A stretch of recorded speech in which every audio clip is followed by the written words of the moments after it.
Kakabit po tayo ng fixed glass niyan, dalawa. Isang malaki at isang maliit. Yan. Sinaramik muna natin yan bago ikabit. Pinatigas po muna natin ng mga ilang minuto.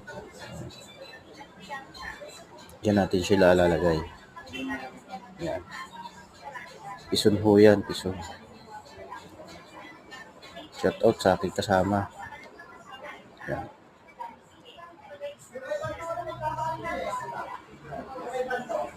Yan. Sinisilan na po natin yan dyan.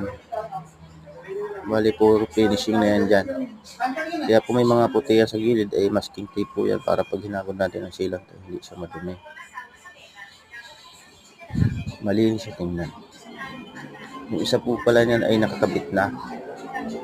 Na-finish na po natin tapos pinahuli na lang po yan. Yan na po yung ating bali.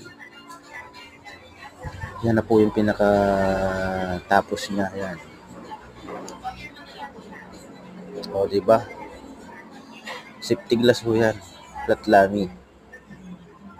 Yan. Thank you po kay Kapitan ng Barangay SMC Calamba, Laguna. Thank you.